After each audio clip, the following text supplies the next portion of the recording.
Bonjour à tous, bienvenue dans cette nouvelle vidéo de conseil éditorial. Ce sera la dernière de l'année 2020. Donc pour cette vidéo un peu spéciale, je voulais partager avec vous trois conseils d'écrivain, d'écriture. Le premier, il nous vient de John Truby, dont je parle souvent dans mes vidéos, puisque c'est un très grand script doctor américain.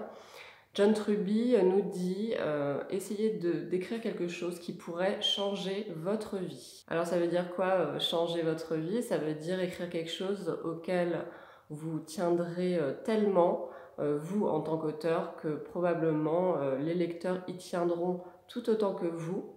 Et John Truby parle bien de la nécessité de réaliser une introspection, de vraiment apprendre à vous connaître pour pouvoir écrire sur ce que vous avez au plus profond de vous-même, même si je sais bien que ça fait peur à beaucoup d'entre nous, mais il nous montre que c'est sans doute la meilleure voie possible pour écrire des romans ou des scénarios qui auront un impact, non seulement sur votre vie, même si vous ne pouvez pas encore prévoir lequel, mais aussi sur la vie de vos lecteurs qui pourront sortir transformés de leur lecture ou du visionnage d'un film qui pourrait être réalisé à partir de l'un de vos scénarios. Le deuxième conseil, il nous vient de J.K. Rowling.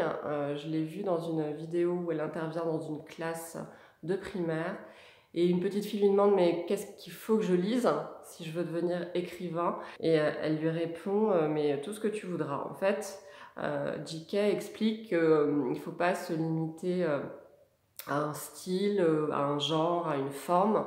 On peut lire tout ce qu'on veut à partir du moment où on lit. Et là, je voudrais envoyer un petit message à tous les étudiants en lettres modernes, potentiellement, parce que moi j'en étais une aussi. Et je sais à quel point les normes littéraires sont très pressurisantes pour des jeunes gens. Et l'influence de ces normes continue de s'exercer bien plus tard. Pendant ces études, on nous dit vraiment clairement ce qui vaut le coup d'être lu et ce qui ne mérite pas réellement notre attention.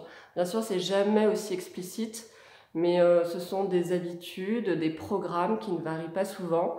En France, on lit énormément de littérature française et je comprends pourquoi, puisqu'on a un patrimoine littéraire qui est exceptionnel, mais je pense vraiment qu'on pourrait lire d'autres choses, d'autres genres, d'autres formes, ou en tout cas y être poussé. Tout ça pour vous dire que oui, si vous avez envie de lire Picsou, Karl Barks par exemple, qui est un auteur américain qui a écrit voilà, sur Picsou, Donald Duck, etc., et ben Karl Barks, c'est top. N'ayez pas honte de vos lectures. Toutes les lectures peuvent vous apporter quelque chose et c'est tout ce qui compte à mon sens. Un dernier conseil, et celui-là, il vient de moi, pour prolonger ce que dit J.K. Rowling, je dirais que ça s'applique aussi à votre travail d'écrivain. C'est-à-dire que quand vous écrivez, si vous officiez dans un genre particulier, dans un type d'histoire très spécifique, et que ça vous paraît être en dessous de ce qui est considéré comme de la littérature au sens pur du terme, bah moi j'ai juste envie de vous dire, allez à fond dans votre créneau d'écriture.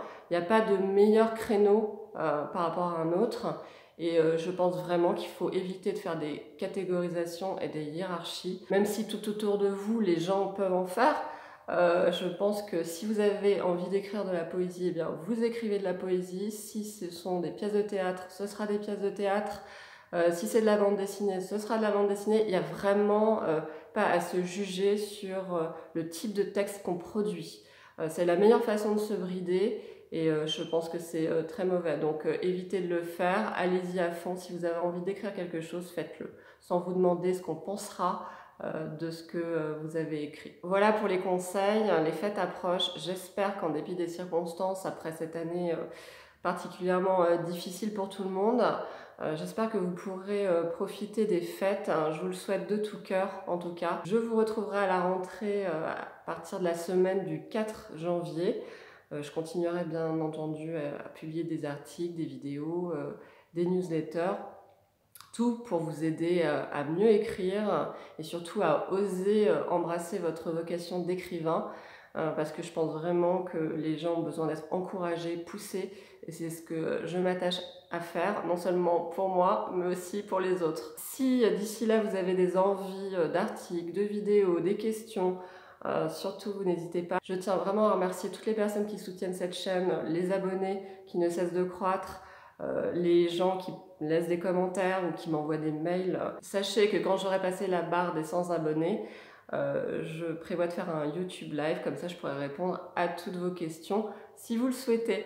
Voilà, donc n'hésitez pas à parler de la chaîne autour de vous. Et puis d'ici là, je vous dis très bonnes vacances si vous en prenez. Profitez bien des fêtes et à très très bientôt.